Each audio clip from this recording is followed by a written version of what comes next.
The shot cracked across the frozen Montana landscape. It was sharp, final. A single, brutal sound against the howling wind. Ethan Sullivan stood over the dead wolf, his rifle still smoking in the frigid air. The wolf's body was a dark stain on the pristine snow, a jagged silhouette under the swirling white of the blizzard. For a long moment, Ethan didn't move. He just let the December wind cut through his worn leather coat. At 52, he'd seen more winters than he could count, but this cold felt different. It felt like it was reaching for his bones. The lantern in his left hand threw long, dancing shadows across the barnyard. The snowflakes swirled in its yellow light, like tiny pieces of falling stars. And that's when he saw it. A flicker of movement in the shadows of the stable door. It was small. Too small to be another predator. Too small to be anything that belonged out in a storm like this. Ethan raised the lantern higher, his eyes narrowing against the biting wind. "Who's there?" His voice was rough, like gravel grinding under a wagon wheel. He didn't use it much these days. Most days, he spoke more to his horses than he did to any person. No answer came back, just the howl of the wind. But then the movement came again, a small, huddled shape pressing itself deeper into the corner of the stable, trying to disappear.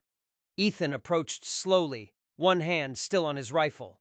The wind screamed through the gaps in the weathered wood of Horizon Ranch. It was a lonely sound, the sound of an empty world. The lantern's glow finally pushed into the darkest corner of the stable entrance.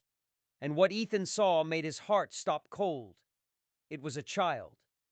A little girl, huddled against the stable wall, her small body trembling so hard he could see it from 10 feet away. Her clothes were nothing but rags, torn and caked with mud and ice. Dark hair hung in frozen tangles around a face so pale it looked blue in the lantern light. But it was her eyes that hit him like a punch to the gut. They were wide, alert, and filled with a kind of terror that was ancient, a terror no child should ever know. For just a split second, those eyes reminded him of someone else, another little girl from another lifetime, a lifetime that had burned to the ground. His throat tightened. "Jesus Christ," he muttered, lowering his rifle. "What in God's name are you doing out here, child?" The girl didn't answer. She just pressed herself harder against the wall. Her eyes darted from Ethan to the rifle to the dead wolf, as if trying to figure out which of them was the greatest threat. Ethan let out a long, weary sigh. He hung the lantern on a hook and crouched down, keeping his distance.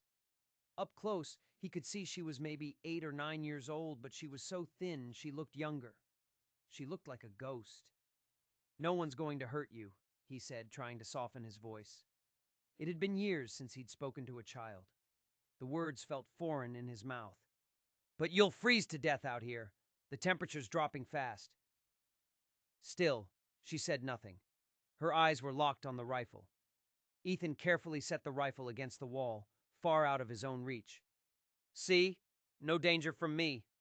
He held out a weathered, empty hand. "I've got a warm house just up the hill. Food, too." At the word food, something flickered in her eyes.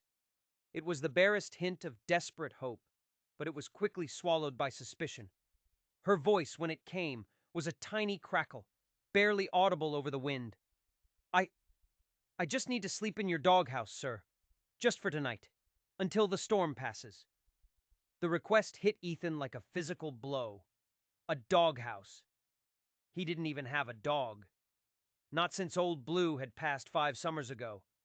But this child, freezing and alone in a blizzard, wasn't asking for a bed. She wasn't asking for a roof. She was asking for the shelter meant for an animal. It spoke volumes about what she expected from the world. Absolutely nothing. "Doghouse?" Ethan repeated, and he couldn't keep the raw emotion out of his voice. "Child, I'm not putting you in any doghouse." She flinched, thinking he was refusing her, and he hurried to explain. "I mean, you're coming inside, the real house. No child sleeps with the animals on my land. Not ever." Her eyes widened even more. Disbelief fought with caution on her pale face. "I don't have any money," she whispered. "Didn't ask for any." Ethan replied gruffly. He stood up slowly, careful not to make any sudden moves that might spook her. What's your name?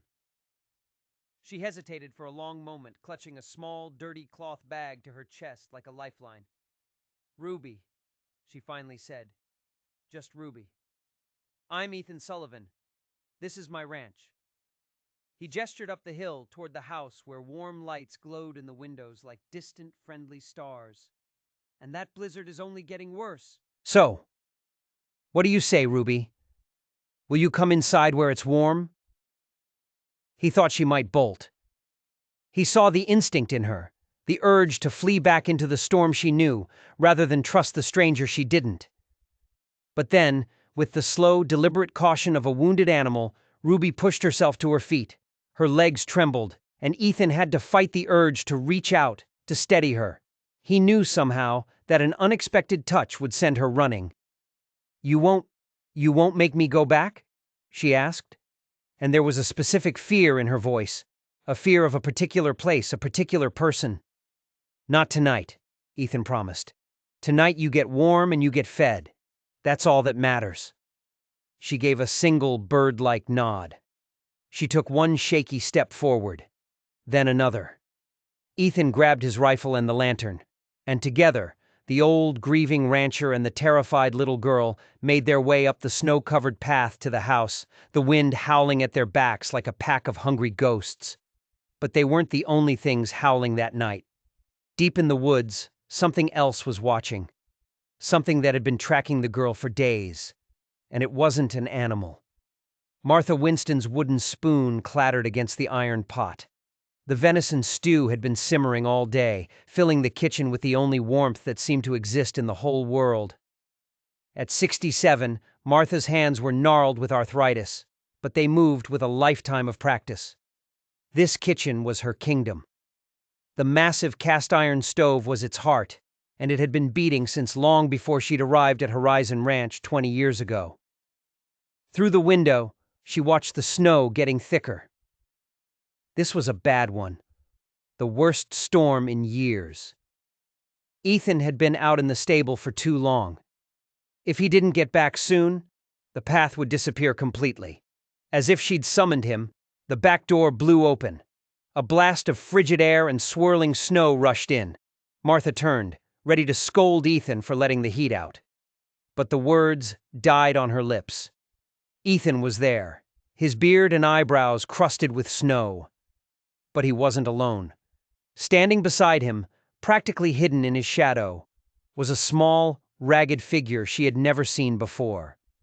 Lord above, Martha breathed, her hand flying to her throat. What have you brought into my kitchen, Ethan Sullivan? The child, because it was a child under all that dirt, shrank back. She looked like she was about to bolt right back out into the blizzard.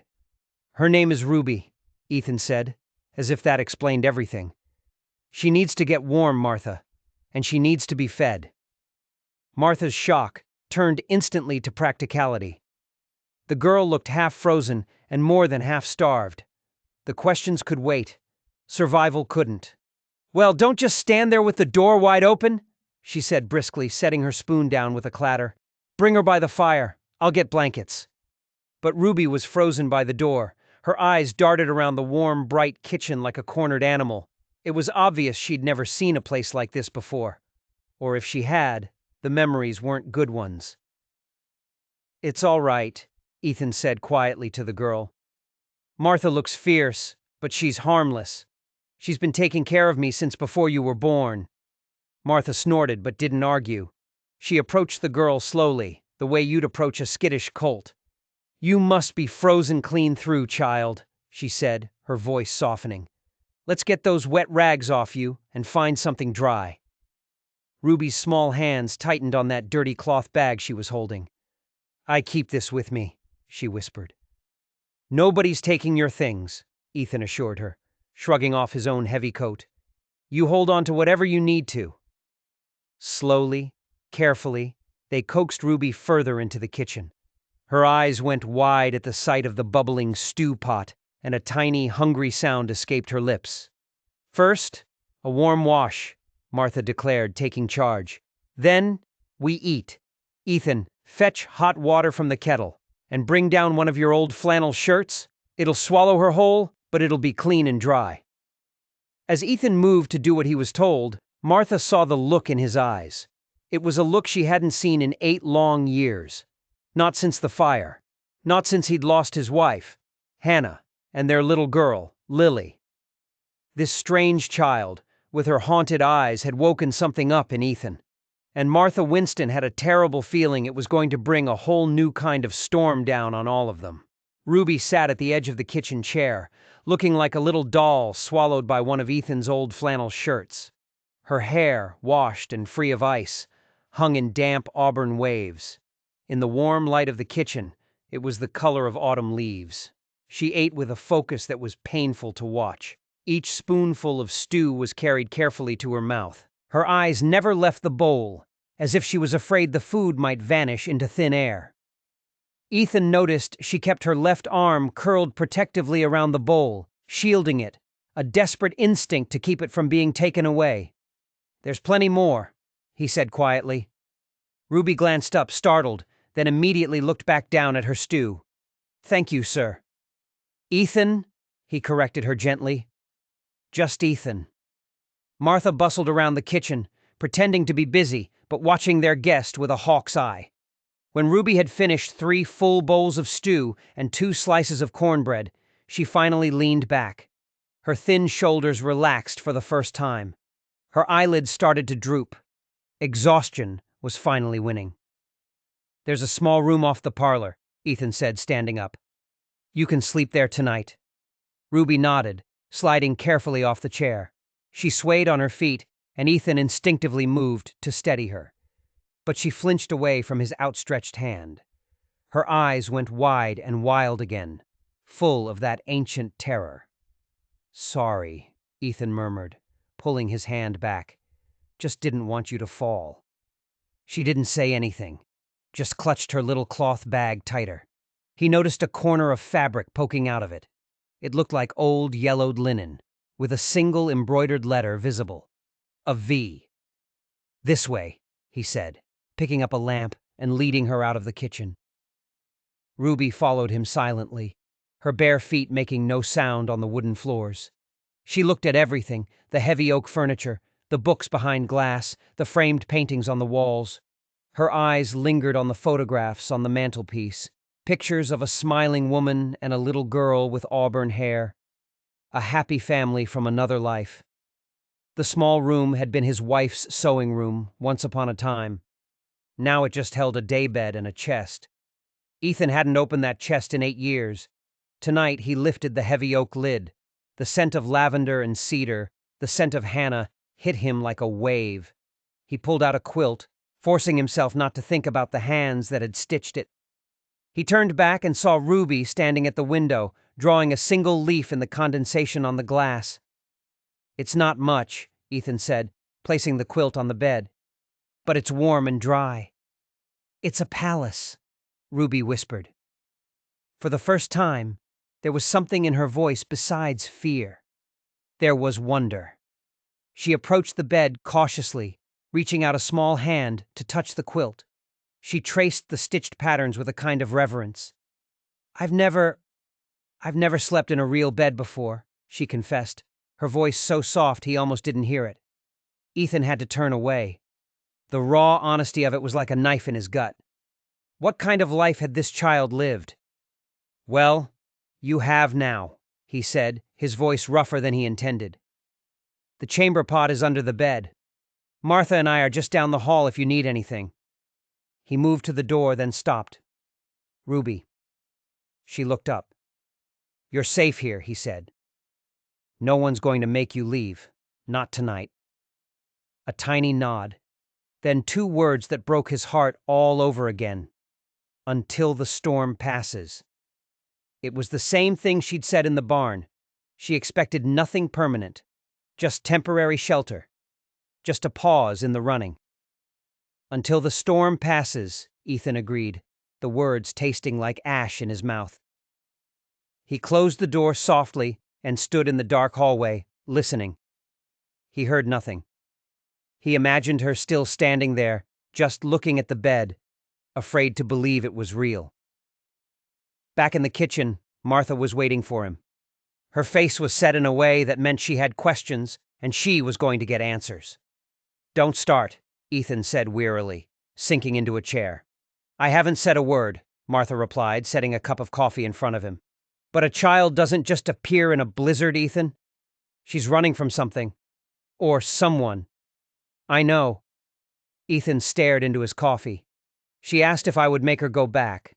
She didn't say where." "Could be from that orphanage over in Riverbed," Martha said quietly. Ethan's jaw tightened. Everyone in the county knew about the Riverbed orphanage. They knew the rumors, about the conditions, about the man who ran it. But the man had powerful friends back east, and the rumors always stayed rumors. "What are you going to do with her?" Martha asked. It was the question he'd been avoiding. The proper thing to do was take her to Sheriff Reed in the morning. Let the law handle it. But the thought of handing Ruby over to anyone made his stomach clench. "I don't know," he admitted, "but she needs a chance to feel safe. Tomorrow is soon enough to figure out the rest." Martha studied him, her gray eyes sharp. "This isn't like taking in a stray puppy, Ethan. You can't just keep her. I know that. It's been a long time since there was a child in this house." The unspoken name hung in the air between them. Lily, his daughter, who had been about Ruby's age when she died. "This has nothing to do with Lily," Ethan said, his voice flat and empty. Before he went to his own cold bed, he walked quietly down the hall and paused outside Ruby's room. He eased the door open just an inch. In the dim light, he could see her small form, huddled under Hannah's quilt. She was fast asleep, one hand curled under her cheek. The other was still clutching that dirty cloth bag. Even in sleep, she wouldn't let it go. He closed the door, haunted by the memory of another little girl who had once slept safely under this very roof. But as he stood there, a floorboard creaked upstairs. It was a faint sound, easily mistaken for the old house settling. But Ethan knew the sounds of his house. This was different. Someone else was inside. Ruby woke with a start. For a terrifying second, she thought she was back at Riverbed, back in the cold, dark cellar where Mr. Blackwood sent the children who were bad. But the bed was too soft. The air was too warm. It smelled of cinnamon and wood smoke. Slowly, she remembered. The storm, the man with the rifle, the kind woman with the rough hands. A real house, a real bed. She sat up, clutching her bag. Pale winter light filtered through the window. The room was beautiful, with tiny blue flowers on the wallpaper and a real woven rug on the floor. A soft knock on the door made her freeze. She slid off the bed and backed into the farthest corner, an instinct she'd learned the hard way. "Ruby?" It was the old woman, Martha. "Are you awake, child?" "Yes, ma'am," Ruby whispered, her throat dry. The door opened and Martha peered in.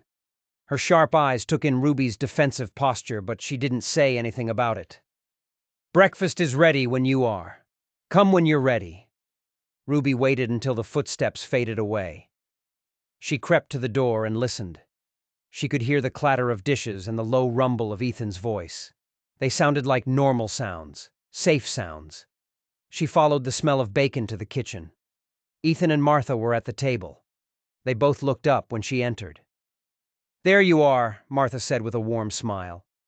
"Come and sit. There are hotcakes." Ruby stood in the doorway, uncertain. She chose a chair close to the door, an escape route just in case. The table was a miracle. A high stack of golden hotcakes, a plate of glistening bacon, a pitcher of what smelled like real maple syrup, not the watery sugar slop from Riverbed. She carefully took one hotcake and one piece of bacon. Ethan frowned. He reached for the syrup pitcher and poured a generous amount over her hotcake. "Can't eat hotcakes without syrup," he said gruffly. "It's a crime." A tiny ghost of a smile flickered across Ruby's face. She took a bite. The sweetness exploded in her mouth. For a moment, the fear and the exhaustion melted away, replaced by the simple joy of a child eating something delicious. She ate slowly, her eyes constantly moving, watching the doors, watching the windows, watching the two adults who were being so strangely kind to her. When she finished, she saw Ethan put 2 more strips of bacon on her plate. She ate one, then, when she thought no one was looking, she carefully wrapped the last piece in her napkin and slipped it into the pocket of his oversized shirt. Insurance. For later. "The storm's letting up some," Martha announced, looking out the window. "Might be able to get to town tomorrow." Ethan nodded, his attention still on Ruby. "The barn needs checking," he said, "and I need to deal with that wolf carcass." At the mention of the wolf, Ruby's head snapped up. "You can stay inside where it's warm," Ethan told her. But Ruby surprised him. Could I come with you?" she asked, her voice barely a whisper. "To the barn?" Ethan blinked. It was the first thing she'd asked for. "It's cold out there," he warned. "I don't mind," she said quickly. "I'm used to the cold."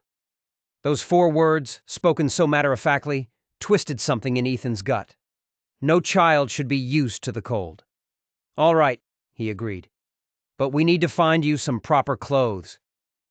20 minutes later, Ruby was bundled in layers of borrowed clothes.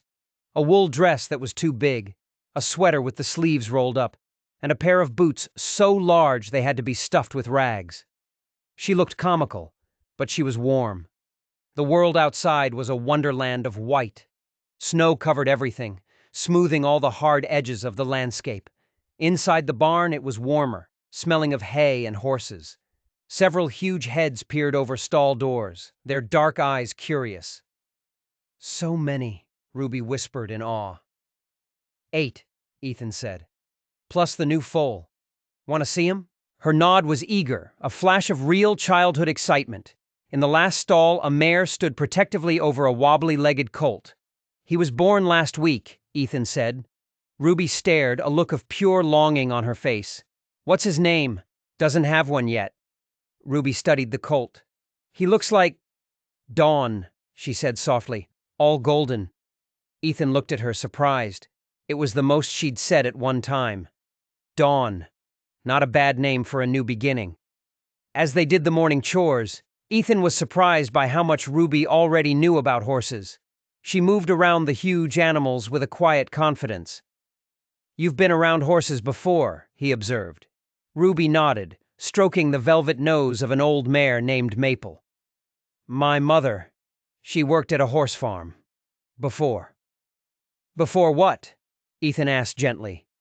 "Before she died," Ruby said flatly. The conversation was over.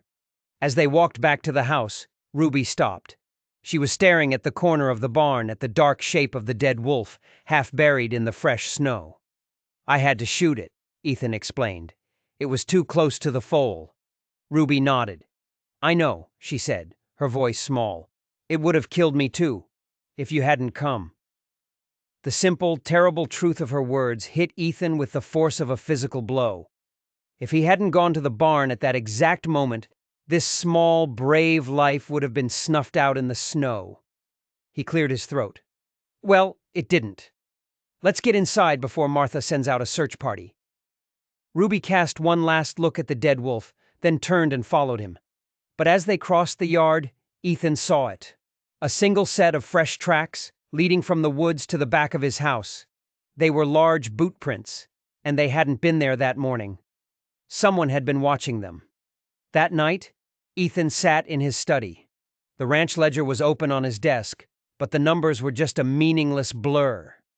He couldn't stop thinking about the boot prints in the snow. He'd followed them to the edge of the woods, where they disappeared into the trees. Someone had stood there watching the house, watching him and Ruby. A soft sound made him look up. Ruby was standing in the doorway, swallowed again by his flannel shirt, which she seemed to prefer for sleeping. "Can't sleep?" he asked. She shook her head, her eyes darting around the study. The room was cluttered with books, maps, and artifacts from his old life as a judge in Chicago. "Come in," he offered. She padded silently into the room, her fingers hovering just over the spines of the books on the shelves. "You can look at one if you like," he said. She glanced at him, a flush of pink on her pale cheeks. "I can't." I can't read, she admitted. Not much, just some letters. No shame in that, Ethan said. Plenty of time to learn. My mother was teaching me, she said softly. Before she died. The word hung in the air between them. Ethan stood and pulled a book from the shelf. It was a collection of illustrated fables. It had been Lily's. This one has pictures, he said, offering it to her. Stories, too. If you'd like to hear one. Ruby took the book like it was a holy relic. She opened it carefully, her eyes widening at the colorful drawings of animals in fancy clothes.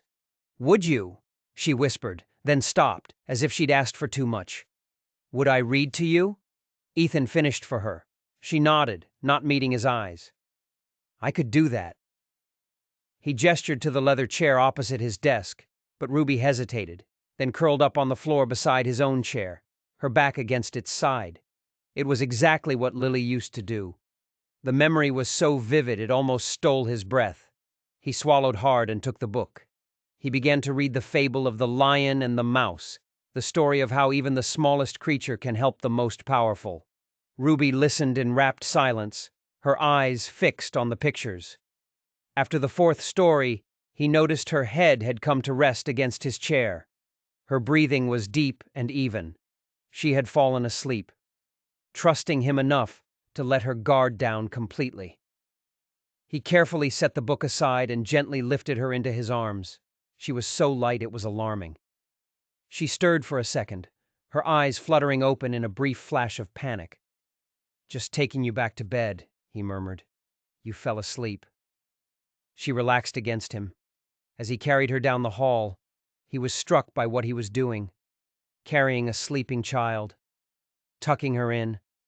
These simple, ordinary acts he thought he'd never perform again. He stood in the dark hallway for a long time, just listening to the soft sound of her breathing. Tomorrow would bring decisions, complications. But for tonight, there was a fragile peace in the house. A peace that was shattered shortly after dawn by the sound of horses. Ethan was dressed in minutes. Visitors this early in this weather meant trouble. Martha was already in the kitchen, her face grim as she peered out the window. It's Sheriff Reed, she said, and he's got Milton Blackwood from the orphanage with him. Ethan's jaw tightened. So he'd been right. Ruby had run from Riverbed. Put the coffee on, he told Martha. Strong. He opened the front door just as Sheriff Reed was raising his hand to knock. Behind the sheriff stood Milton Blackwood. He was a tall, slender man, impeccably dressed in an expensive black coat. His silver hair was perfectly combed, but his pale blue eyes were as cold as the Montana winter. Mr. Sullivan, Blackwood said, his voice smooth and cultured. I understand you found something that belongs to Riverbed Orphanage. The way he said something, not someone, made Ethan's blood run cold. I found a child, Ethan said, his voice flat. Half dead from the cold. I brought her inside and fed her. Is that what you're referring to? Her name is Ruby, Blackwood said with a smile that didn't reach his eyes. She's a ward of the state, under my care. She ran away during the storm. We've been terribly concerned. The child I found, Ethan said, his voice like ice, was terrified of being sent back. She was half-starved and dressed in rags. That doesn't sound like proper care. Blackwood's smile thinned. Ruby has difficulties. She's prone to making up stories, stealing, lying. She is a very challenging case. The sheriff cleared his throat, looking uncomfortable. Look, Ethan, the law is the law. She's an orphan. She belongs at Riverbed until she can be adopted. And has anyone tried to adopt her? Ethan pressed, his eyes locked on Blackwood. As I said, she's a difficult child, Blackwood replied smoothly. Most families prefer children without her issues. Before Ethan could respond, a small sound came from the hallway. Ruby was standing there. Her face was chalk white. Her eyes were fixed on Blackwood, and in them, Ethan saw a terror so profound it made the hair on his arms stand up. She ducked back behind the doorframe, trying to disappear. Ruby! Blackwood called out, his voice dripping with false warmth. There you are, my dear! We were so worried! No response. It's all right, you're not in trouble, Blackwood continued, taking a step toward the hall. We just want to take you home. A small, defiant voice came from the shadows. It's not home. Blackwood's smile vanished for a split second, replaced by a flash of pure venom. He quickly masked it. Now, Ruby, don't be difficult. You heard us there. Ruby's voice was stronger now, fueled by desperation. You lock us in the cellar, you don't feed us, and you... She stopped, choking on the words. That's enough, Blackwood snapped. He turned to Ethan. You see? The stories. She has a vivid imagination. Ethan had seen enough. He looked from Blackwood's cold, lying eyes to the terrified child hiding in his hallway. The decision was made. Sheriff, he said, his voice calm and even. I am formally requesting an investigation into the conditions at the Riverbed Orphanage, based on the allegations of this child. Blackwood's face went dark with rage. You have no grounds! I have a half-starved child who fled into a blizzard rather than stay in your care, Ethan shot back. That's grounds enough to start. Sheriff Reed looked trapped. An investigation, that would take time. The girl would need to be placed somewhere in the meantime. She can stay here, Ethan said firmly. Out of the question, Blackwood snarled. You have no legal standing. Actually, Ethan said, an idea forming in his mind. I believe I do. Sheriff, is Jacob Turner still the circuit judge for this county? Reed nodded slowly. He is, due through here in about 3 weeks. Then I am formally applying for temporary guardianship of Ruby until Judge Turner can hear the case, Ethan declared. Blackwood looked like he was about to explode. This is outrageous! The sheriff looked at Ruby's terrified face, then at Blackwood's barely concealed fury. I don't see any harm in it, he said finally. The girl stays with Sullivan until the hearing. A tiny gasp came from the hallway. Blackwood rose, his cultured voice now ice-cold. This isn't over, Sullivan. Not by a long shot. His pale eyes shifted to the hallway where Ruby was hiding. Remember what I told you, Ruby, he said softly, a clear threat in his words, about children who tell lies. After they had gone, Ruby remained hidden. Ethan finally coaxed her out. She was trembling. He's gone, Ethan told her gently. He can't take you. Ruby's eyes, huge in her small face, searched his. Promise? The word hung in the air, a word that had been broken for her again and again. I promise, Ethan said, that as long as you are under my roof, no one will hurt you. She nodded slowly. Thank you, she whispered. That night, she came to his study again. This time, her expression was determined. I have to show you something, she said. Because you helped me. She opened her little cloth bag. From inside, she took out a folded, yellowed newspaper clipping and a small bundle wrapped in a handkerchief. My mother gave me these before she died. She said, I had to find Judge Sullivan. She said, you would help me. She placed the clipping on his desk. It was from a Chicago newspaper, almost 10 years old. It was a picture of him, a younger, sterner version of him, on the courthouse steps. Your mother knew who I was, Ethan said slowly, his mind racing. Ruby nodded. Then she unwrapped the handkerchief. Inside was a delicate gold locket. Look inside, she whispered. Ethan opened the small gold heart. On one side was a tiny photograph of a beautiful young woman with Ruby's auburn hair and serious eyes. On the other, a tiny folded piece of paper. He carefully unfolded it. The message was written in a delicate, looping script. If you're reading this, I am gone. Take Ruby to Judge Ethan Sullivan in Montana. Tell him Victoria Harmon needs him to finish what we started. Tell him Griffin has found us. The names hit Ethan like a physical blow. Victoria Harmon, the key witness in the corruption case against the powerful city official, Wallace Griffin. She had been set to testify, and then she had vanished, the night before the trial. Without her testimony, the case had collapsed. Griffin had walked free, and Ethan, disgusted, had resigned and fled to Montana. My mother, Ruby whispered, tears welling in her eyes. She said you would understand about the bad man, Wallace Griffin. He found her, Ruby's voice broke. He found my mother, and he... Ethan didn't need her to finish. He knew. Griffin had silenced Victoria Harmon permanently. "How did you end up at Riverbed?" he asked gently. After she was gone, I ran. I was scared. The sheriff in another town found me. He sent me there. I wouldn't tell them my real name. I was afraid Griffin would find me." The enormity of it all crashed down on Ethan. This child had lost her mother, run for her life, and endured a year in that hellhole, all while clutching a secret mission to find him. "Ruby," he said, his voice thick with emotion, "your mother was right. I will help you. We will make sure Griffin pays for what he did." A real smile, small and fragile, finally touched her lips. "I knew you would. Mother said you were a man who believed in justice." The faith in her voice was humbling. He had spent 8 years hiding from the world. But this child had crossed a wilderness based on that faith. As he carried her to bed later that night, she nestled against his shoulder, her breathing deep and even. He tucked her in, and the resemblance to the photograph of Victoria Harmon was striking. But there was something else, too, a familiarity he couldn't quite place. He went back to his study and read Victoria's message again. "Tell him Griffin has found us." If Griffin had found Victoria, then he knew about Ruby. He knew she was a witness, and Blackwood's rage suddenly took on a much more sinister light.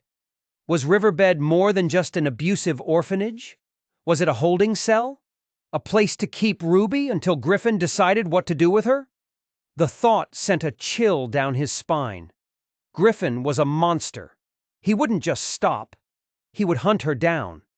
He would hunt them both down. But something had woken up in Ethan Sullivan. The judge he used to be was stirring from a long, deep sleep, and he was hungry for justice, for Ruby, for Victoria, and for the wife and daughter that had been stolen from him. The storm outside was just a blizzard. The real storm was just beginning. The next 10 days at Horizon Ranch passed in a fragile peace. Ruby began to open up, bit by bit. She helped Martha in the kitchen and followed Ethan to the barn every morning. He taught her the names of all the horses, and she learned to groom the old mare, Maple, with gentle, confident strokes. She never spoke of Riverbed, and he never asked. He knew that wound was too fresh, too deep. But every evening she would come to his study. He would read to her from the Book of Fables, and she would draw. She was a remarkable artist. Her small hands would move across the paper, creating images of incredible detail and life. She drew the horses, the barn, the winter landscape. She drew pictures from the stories he read, but she never drew people. Not once. Finally, the weather cleared enough for Ethan to ride into Clearwater and file the guardianship papers. He left Ruby with Martha, promising to be back before dark. The town was buzzing with the news. "Heard you've taken in a stray from Riverbed," said Mrs. Peterson, the wife of the general store owner, as she wrapped his supplies. "News travels fast," Ethan said dryly.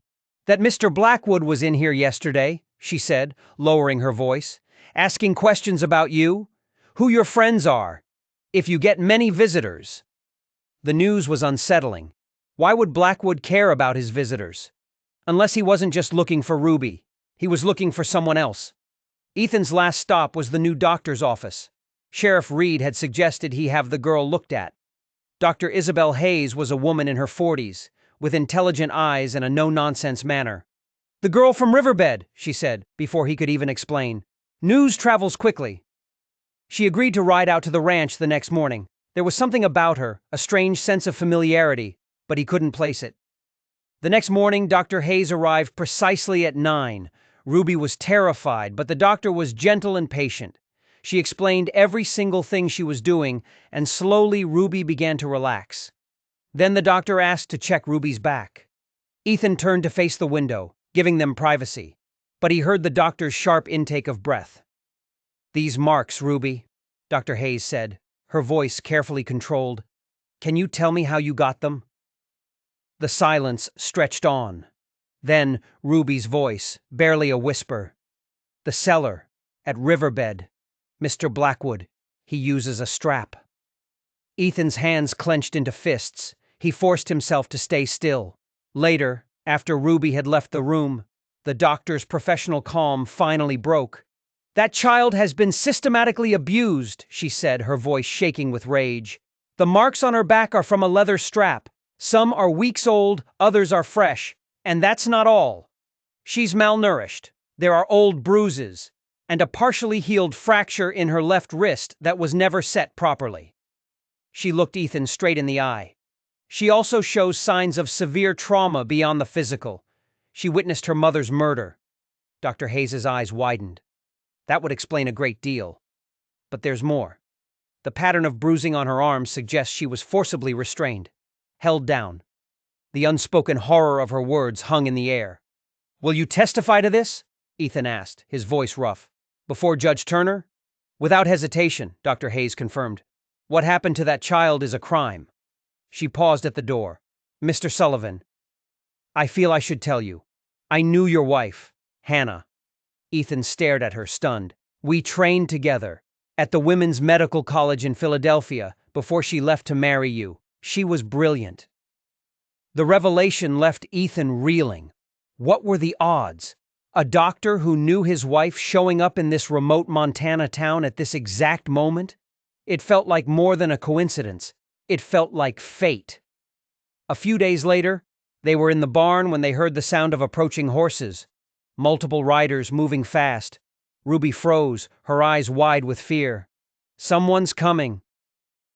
Ethan told her to hide and went to the barn door. It was Sheriff Reed, but with him were two other men. One was older, with shrewd eyes and a trimmed beard. The other was younger, with cold, watchful eyes that Ethan recognized with a jolt. It was the man from his memory of Chicago, one of Griffin's enforcers. What was he doing here? Sullivan, the sheriff called. This here's Judge Turner. He's running ahead of schedule. The judge shook Ethan's hand. Heard a lot about you, Judge Sullivan. And this, the sheriff said, looking uncomfortable, is Mr. James Harris. He's here representing Mr. Blackwood's interests. Before Ethan could react, the barn door creaked open. Ruby was standing there. Her eyes were fixed on Harris, and Ethan saw a flash of pure, undiluted terror cross her face. She knew him. Inside the house, the tension was thick enough to cut with a knife. I've reviewed Dr. Hayes's report, the judge said. Her findings are disturbing. Harris spoke, his voice smooth and oily. Dr. Hayes is new to this area. She is unfamiliar with the challenges of caring for difficult children. Ruby had been silent, but now she looked straight at Harris. He's one of them, she whispered to Ethan. The bad men, the ones who work for Griffin. He came to Riverbed. He asked me questions. Her voice dropped even lower. When I wouldn't answer, they put me in the cellar for 3 days with no food. The room went silent. The judge looked from Ruby's terrified face to Harris's cold, unfeeling one. The formal hearing will be next Tuesday, he said, at the courthouse. Until then, the child remains with Mr. Sullivan. Harris smiled, a thin, cruel slash of a smile. We look forward to it. That night, after the visitors had gone, Ruby came to Ethan's study. She was trembling. She reached into her cloth bag and pulled out something he had never seen before. A small, leather-bound journal. Mother kept this, she whispered, her fingers stroking the worn cover. She wrote down everything. About Griffin. The people he hurt. She was going to give it to you for the trial. She held it out to him. I hid it. I buried it under the floorboards at Riverbed. I only dug it up the night I ran away. Ethan took the journal. It felt heavy in his hands. Heavy with secrets and with the weight of Victoria Harmon's life. This was it. The evidence that could bring Griffin down.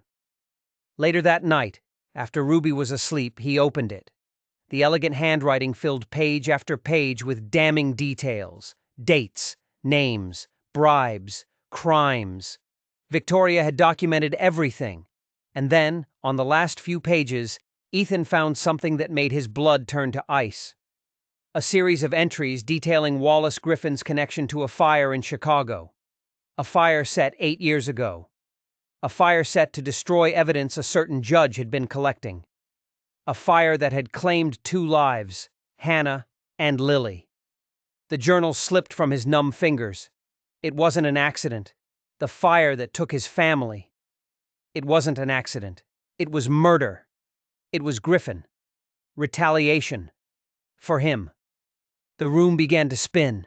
All these years, he had blamed himself. He hadn't been home. He hadn't been there to save them. But it wouldn't have mattered.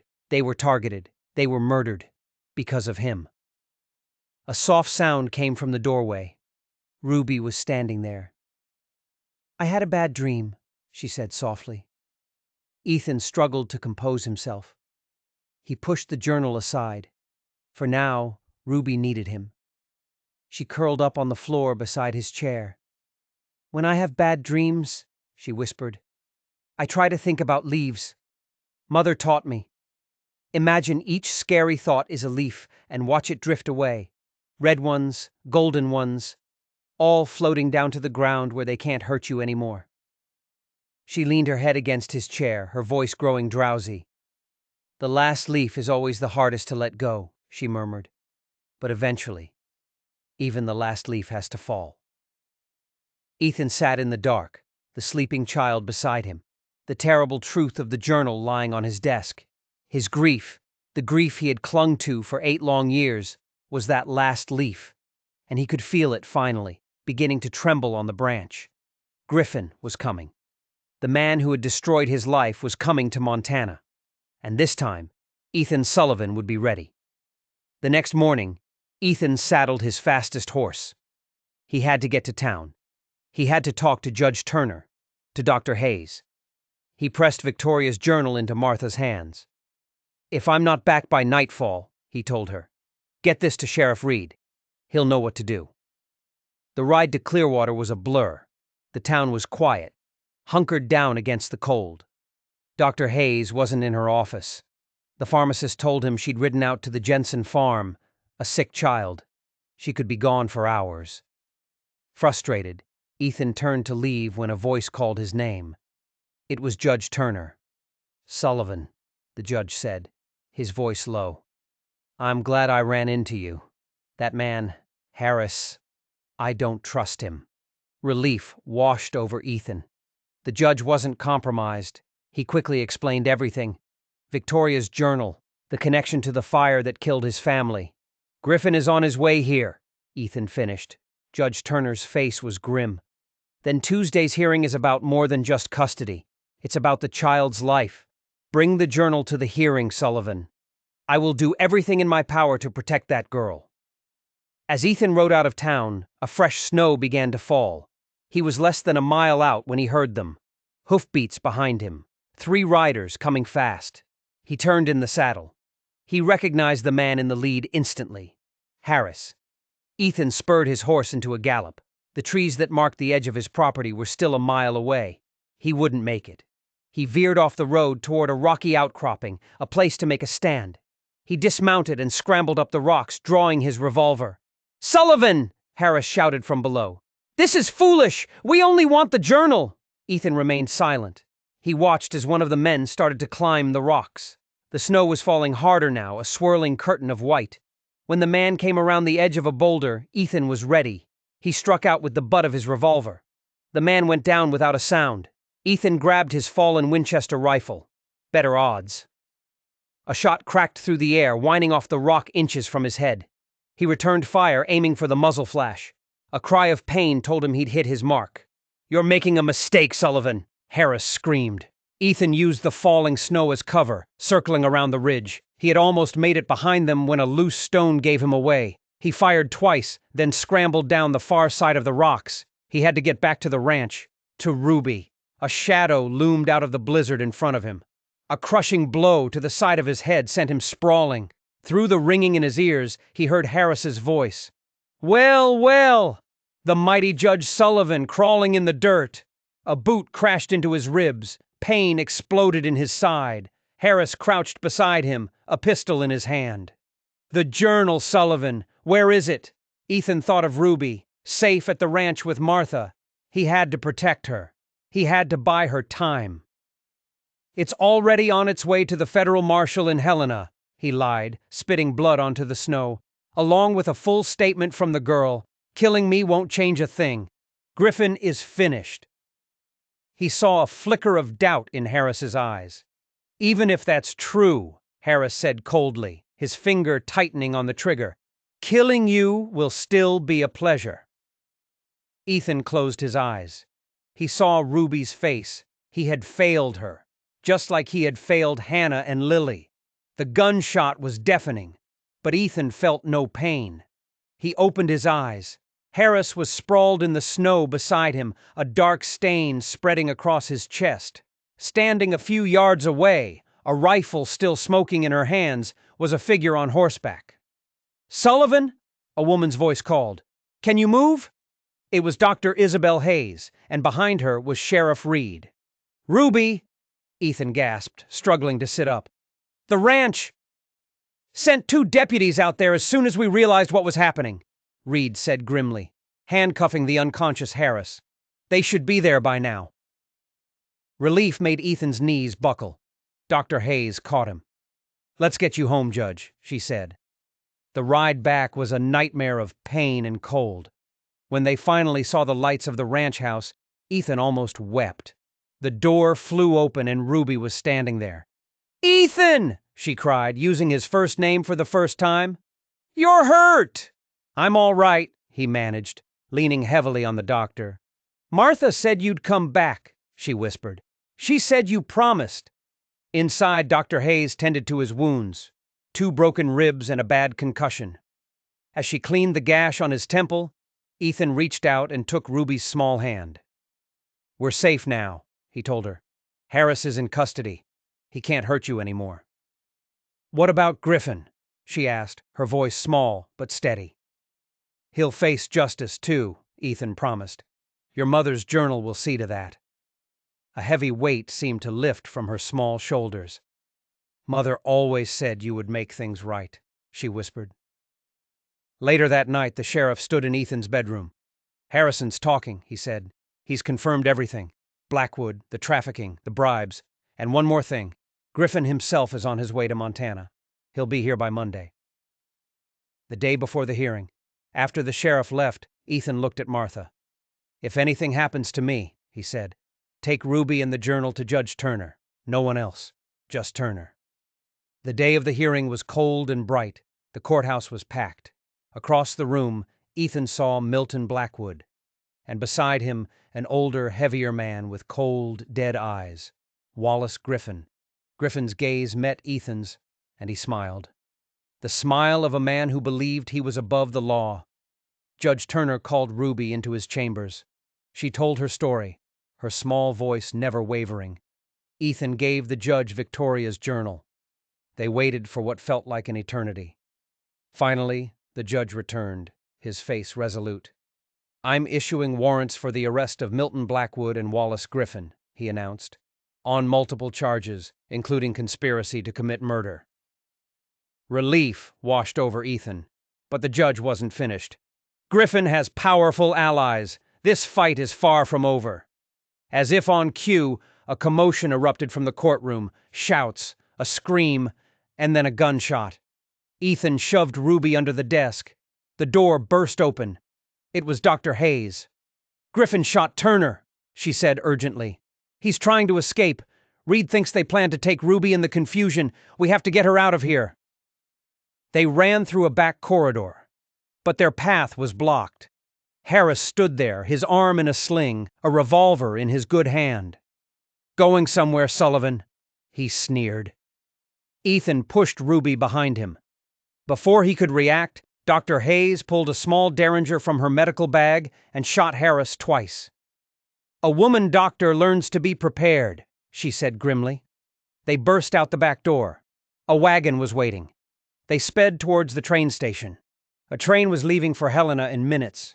Federal marshals were waiting there. But as they neared the station, 3 riders blocked their path. It was Griffin. "Hand over the girl, Sullivan," he roared. "Ruby," Ethan said quietly. "When I say run, you run to that train. Don't stop." He lifted her from the wagon. "Run!" he shouted, opening fire. Ruby hesitated for a single, heartbreaking second. Then she ran. She was a flash of green against the white snow. Griffin spurred his horse after her. Ethan's next shot hit the horse and it reared, throwing Griffin to the ground. Ethan sprinted after Ruby, ignoring the fire in his ribs. He burst through the station doors. Griffin was there, dragging a struggling Ruby toward an exit. "Griffin!" Ethan shouted. Griffin spun, using Ruby as a shield, his gun to her head. In that instant, Ruby bit down hard on Griffin's hand. He howled in pain, his grip loosening for just a second. It was all the time Ethan needed. He fired twice. Griffin collapsed, a look of shock on his face. Ruby ran to him. Is he dead?" Ethan checked. "Yes," he said, pulling her into a hug. "He's dead." The station doors burst open. It was Sheriff Reed and 2 federal marshals. "It's over," the sheriff said. "Turner's alive. Blackwood's in custody. It's finally over." That night, in a hotel room in Clearwater, Ruby asked the question that had been hanging in the air. "What happens now?"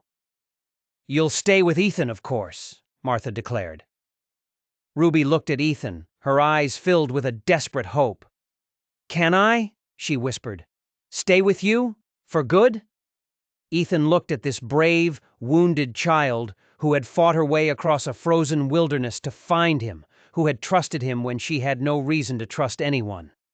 He knew, in that moment, that his life had been empty for 8 long years, and she had filled it. "Nothing," he said, his voice thick with emotion, "would make me happier." Later that night, Dr. Hayes came to his room. "There's something else," she said quietly. "Something about Ruby. Victoria Harmon. She was Hannah's younger sister." The world tilted on its axis. Hannah's sister. "Which means Ruby. Ruby is my niece." "Yes," the doctor said. "I believe she is." He went to the door of Ruby's room and peeked in. She was asleep, her face peaceful, and he could see it now, the resemblance to Hannah, the echoes of his own lost daughter, Lily. It wasn't a coincidence. It was a circle, closing at last. Spring came early that year. The snow melted and the creeks ran high. Ruby spent her days by the water, her new sketchbook filled with drawings of birds and unfurling leaves. She was 10 years old now, and the haunted look was finally leaving her eyes. Ethan sat beside her on a sun-warmed rock. "I was thinking about my mother," she said. "She said spring was the season of second chances." "She was a wise woman," Ethan said. Ruby's hand slipped into his. It was a comfortable, familiar gesture now. Ahead of them, Horizon Ranch sat nestled in the greening valley. It was no longer a place of grief. It was a home. He had thought his life was over the night the fire took his family. He had thought all the leaves had fallen from the tree of his life. But he was wrong. A new branch had grown. Fragile but strong. Reaching for the sun. If you were moved by Ethan and Ruby's story of hope and healing, and you want to hear more tales of justice found in the most unexpected places, don't forget to hit that subscribe button and ring the bell so you never miss a new video.